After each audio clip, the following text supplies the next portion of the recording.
নমস্কার। চাকরি সংক্রান্ত আরেকটি নতুন ভিডিওতে আপনাদের সবাইকে স্বাগত।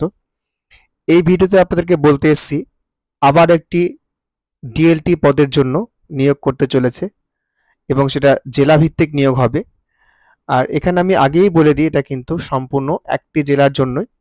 তবে এটা নয় যে আপনারা শুধু একটা ডিস্ট্রিক্ট থেকে আবেদন করতে পারবেন, এটা কিন্তু নয়। পশ্চিমবঙ্গের সবাই কিন্তু সেখানে আবেদন করতে পারেন। এটা নিয়োগটা হচ্ছে 24 পরগনা জেলায় ডিএলটি পদের জন্য। শুধুমাত্র আপনাদের যে হায়ার সেকেন্ডারি বা উচ্চ মাধ্যমিক পাস করে থাকেন সেক্ষেত্রে কিন্তু আপনারা এই আবেদনটি করতে পারেন যে কোনোভাবেই। কোনো আবেদন মূল্য নেই সেটা। আজকে আমি এই নিয়োগ বিজ্ঞপ্তির ব্যাপারেই সম্পূর্ণ বিস্তারিত তথ্য আলোচনা করব। অনেকগুলো পোস্ট আছে, জেলাভিত্তিক নিয়োগ হলেও অনেকগুলো পোস্ট আছে, সেখানে কিন্তু আপনারা আবেদন করতে পারেন। তো দেখে নিন সেই নিয়োগ বিজ্ঞপ্তি কি আছে। আমি প্রথমেই চলে যাচ্ছি তার অফিসিয়াল ওয়েবসাইট যেটার আছে এবং নোটিফিকেশনটা কি করে ডাউনলোড করবেন সেখানে চলে যাচ্ছি। এটা হচ্ছে তার অফিসিয়াল ওয়েবসাইট। এই অফিসিয়াল ওয়েবসাইটে গেলে পরে আপনারা কিন্তু এই যে দেখুন, এই যে ওয়েবসাইট আমি খুলে রেখেছি, গুগল ক্রোমে লিখবেন Not24 PGS, তাহলে কিন্তু চলে আসবে। আমি আপনাদেরকে জুম করেও দেখিয়ে দিচ্ছি একবার। এই দেখুন, এই তার official website Not24 PGS parganas.gov.in। এই ওয়েবসাইটে আপনাদের যেতে হবে, গিয়ে আপনাদের কিন্তু নোটিশ সেকশন ফলো করতে হবে। নোটিশ সেকশন দেখতে পাচ্ছেন আপনারা, এই দেখুন নোটিশ সেকশন। এই নোটিশ সেকশনে থার্ড যে অপশনটা আছে রিক্রুটমেন্ট, এই রিক্রুটমেন্টে আপনাকে যেতে হবে। এই দেখুন রিক্রুটমেন্ট অপশন, এখানে আপনাকে ক্লিক করতে হবে। ক্লিক করলে পরে কিন্তু আপনি নোটিফিকেশন অপশনে চলে যাবেন। নোটিফিকেশন অপশনে চলে এলেই প্রথম যে লিস্টটা আপনারা দেখতে পাচ্ছেন, প্রথম যে নোটিফিকেশনটা দেখতে পাচ্ছেন সেটা কিন্তু ওইটাই, ডিএলটি পদের জন্য আবেদন। এখানে আপনার নোটিফিকেশন লিঙ্ক দেওয়া আছে, এখানে ভিউ পিডিএফ করলে পরে কিন্তু সেটা কিন্তু আপনার ডাউনলোড হয়ে যাবে। আমি একবার ডাউনলোড করে আপনাদেরকে দেখাচ্ছি। এই তার অফিসিয়াল নোটিফিকেশন যেটা পাবলিশড হয়েছে 8/7/2025-এ। আর অ্যাডভার্টাইজমেন্ট নাম্বারটা এখানে দেওয়া আছে, উল্লেখ করা আছে, দেখতে পাচ্ছেন এখানে। Notification off engagement of district level trainee DLT under district mission management unit, যেটা এর আগেও দেখিয়েছিলাম একটা ডিএলটি পদের জন্য, সেটা হয়তো পশ্চিম মেদিনীপুরের জন্য ছিল। প্রত্যেকটা ডিস্ট্রিক্টে কিন্তু ধীরে ধীরে ছেড়ে দিচ্ছে। আপনারা যে ডিস্ট্রিক্টে বিলং করছেন হয়তো সেই ডিস্ট্রিক্টের আন্ডারও করতে পারেন, বা এখানে এরকম কিছু লেখা নেই যে ওই ডিস্ট্রিক্টের আন্ডারেই হতে হবে আপনাকে। আপনারা যে কোনো ডিস্ট্রিক্ট থেকে সেটা কিন্তু আবেদনটি করতে পারেন। বাংলায় ট্রান্সলেট করে সেটা কিন্তু আপনাদেরকে দেখাচ্ছি। বাংলায় নোটিফিকেশনটা দেওয়া আছে, বাংলায় ট্রান্সলেট করে নিয়েছি, সেখানে আপনাদেরকে পুরো নোটিফিকেশন সম্বন্ধে আলোচনা করছি। এই দেখুন আমি বাংলায় কনভার্ট করে নিয়েছি। ডিএমইউ উত্তর চব্বিশ পরগনা জেলায় ডিএলটি পদে আবেদন করুন, দেখুন বিস্তারিত। লিস্টটা নোটিফিকেশনটা পাবলিশড হয়েছে 8/7/2025-এ। উত্তর চব্বিশ পরগনা জেলার ডিস্ট্রিক্ট মিশন ম্যানেজমেন্ট ইউনিট এর অধীনে আনন্দধারা প্রকল্পে 30 জন ডিস্ট্রিক্ট লেভেল ট্রেনি ডিএলটি নিয়োগের জন্য বিজ্ঞপ্তি প্রকাশিত হয়েছে, যার বিজ্ঞপ্তি নম্বর এত। আবেদনপত্র শুধুমাত্র নির্ধারিত ফরম্যাটে সমস্ত প্রয়োজনীয় নথিপত্র সহ জমা করতে হবে। বিস্তারিত তথ্য আবেদন ফর্ম উত্তর চব্বিশ পরগনা জেলার অফিসিয়াল ওয়েবসাইট থেকে পেয়ে যাবেন। District mission subject management unit নিয়োগের সংক্ষিপ্ত বিবরণ কি আছে দেখে নিন। বলছে জেলা মিশন ম্যানেজমেন্ট ইউনিট সেটা নিয়োগ প্রক্রিয়াটা চালাবে। দৈনিক পারিশ্রমিক ভিত্তিক বেতন হবে 600 টাকা, হয়তো সামথিং বেতন আছে দৈনিক। আবেদনের শেষ তারিখ আছে 25শে জুলাই 2025 এ মাসেরই, এবং এটা কিন্তু অফলাইন, সম্পূর্ণ অনলাইন মোড কিছু নেই। পদের নাম ডিস্ট্রিক্ট লেভেল ট্রেনার ডিএলটি। মোট পদ হচ্ছে 30টা। শিক্ষাগত যোগ্যতা দেখে দিন, এখানে বড় করে দেখিয়ে দিচ্ছে আপনাদেরকে। দেখুন এই পদে আপনার শিক্ষাগত যোগ্যতা চেয়েছে, ন্যূনতম শিক্ষাগত যোগ্যতা হচ্ছে এইচএস পাস, দেখুন হায়ার সেকেন্ডারি পাস। তবে যদি কারো স্নাতক ডিগ্রি বা কোনো স্বীকৃত বিষয়ে ডিপ্লোমা বা সার্টিফিকেট থাকে, ডিপ্লোমা বলতে আপনার কম্পিউটারের কথাই বলেছে এখানে, সে গ্রাজুয়েশনের পরে, তবে তাকে অতিরিক্ত গুরুত্ব দেওয়া হবে। অর্থাৎ যাদের শিক্ষাগত যোগ্যতা বেশি তাদের সুযোগ পাওয়ার সম্ভাবনা বেশি থাকবে। বয়স সীমা কি আছে এই পদে আবেদন করার জন্য? আবেদনকারীর বয়স 1 জানুয়ারি 2025 অনুযায়ী কমপক্ষে 25 থেকে সর্বোচ্চ 55 বছর হতে হবে। 25 বছরের কম বা 55 বছরের বেশি হলে আবেদন গ্রহণযোগ্য হবে না। পারিশ্রমিক বিষয় কি আছে দেখুন এখানে। এই পদে নিযুক্ত প্রার্থীদের প্রতিদিনের কাজের ভিত্তিতে পারিশ্রমিক দেওয়া হবে। প্রতিদিন 400 থেকে 600 টাকা পর্যন্ত পারিশ্রমিক দেওয়া যাবে কাজের ধরন অনুযায়ী। তবে মাসে সর্বোচ্চ 26 দিন পারিশ্রমিক দেওয়া হবে।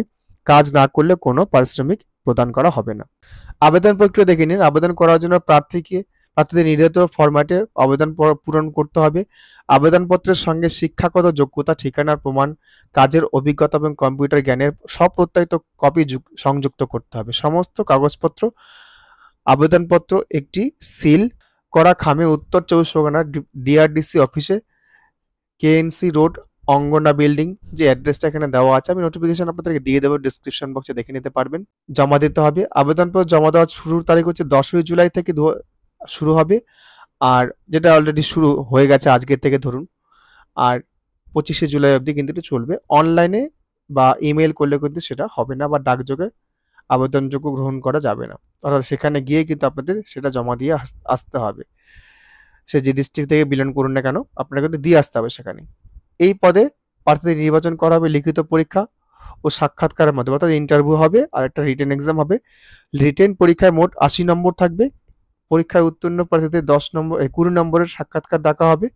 লিখিত পরীক্ষা ও সাক্ষাৎকার প্রাপ্ত নম্বরের ভিত্তিতে চূড়ান্ত নির্বাচন করা হবে। এখানে আবার ডেটটা মেনশন করা আছে এবং অফিসিয়াল যে লিঙ্কটা দেওয়া আছে সেই লিঙ্কটাও কিন্তু এখানে দেওয়া আছে। এবার আমি ফর্মটা যেটা রিলিজ করা হয়েছে ফর্মটা একবার দেখাই। ফর্মটায় যাবার আগে এখানে একবার সিলেবাসটা একবার দেখে নিন আপনারা, সিলেবাসটা কি আছে। যে রিটেন টেস্টটা হবে 80 মার্কের, সেখানে কিন্তু basic arithmetic 10, basic English 10, general knowledge এবং current affairs 10, basic accountancy 10, women SHG movement, computer knowledge 10, তারপর farm and non farm livelihood rural area 10, capacity building of human resource 10। Total হচ্ছে 80 মার্কের কোশ্চেন, আর ইন্টারভিউ আছে আপনার 20 মার্কের কোশ্চেন। এবার দেখুন তার আবেদনপত্রটি কি আছে। এই আবেদনপত্র এটা কিন্তু আপনারা যখন নোটিফিকেশনটির দিকে ডাউনলোড করে নেবেন, বা আমি ডেসক্রিপশন বক্সে লিঙ্কটা দিয়ে দেবো, সেখান থেকেও ডাউনলোড করে নিতে পারেন এবং সেটা প্রিন্ট আউট করে নিয়ে কিন্তু আপনারা সেটা অফিসে গিয়ে ডাইরেক্টলি জমা করতে পারেন। এখানে আপনার একটা পাসপোর্ট সাইজ কালার ছবি হবে। এখানে আপনার নাম লিখবেন, আপনি এখানে মাদার্স নেম লিখবেন, এখানে বাবার নাম লিখবেন, এখানে ডেট অফ বার্থ উল্লেখ করবেন, 1/1/2025 অনুসারে আপনার বয়স কত হলো সেটা লিখবেন। এখানে আপনি মেম্বার আছেন কিনা এসএসজি গ্রুপে, যদি এখানে ম্যান্ডেটরি বলছে না, ইয়েস অর নো যে কোনো একটা চুজ করতে বলছে, হয়তো আপনারা সেখানে ম্যান্ডেটরি লেখা নেই। যদি আপনি এসএসজি গ্রুপের মেম্বার হন, সেক্ষেত্রে তার সেই এসএসজি গ্রুপের মেম্বার আইডি দিতে হবে আপনাকে। মনে হচ্ছে সেটা ম্যান্ডেটরি নয়। তারপর আপনার এসএসজি গ্রুপের ডিটেলসটা এখানে উল্লেখ করতে হবে। রিলিজিয়ান কি আছে আপনার, ধর্মের কি, কাস্ট কি হচ্ছে, সেক্স অর্থাৎ মেল ফিমেল কি আছেন আপনি সেটা উল্লেখ করবেন।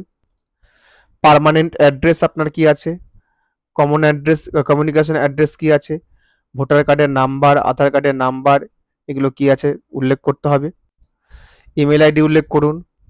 পরে এখানে ইমেল আইডি উল্লেখ করতে হবে, contact number, educational qualification, highest qualification, এখানে টোটাল 3টা কলাম দেওয়া আছে। মাধ্যমিক, এইচএস, গ্রাজুয়েট আপনারা কিন্তু উল্লেখ করতে পারেন সেক্ষেত্রে। তারপর দেখুন ওয়ার্ক এক্সপিরিয়েন্স যদি থাকে আপনাদের, ওয়ার্ক এক্সপিরিয়েন্স থাকলে পরে সেটা দিতে পারেন, অর্থাৎ ধরুন কম্পিউটারে কাজ করেছেন সেক্ষেত্রে কিন্তু আপনার এখানে দিতে পারেন।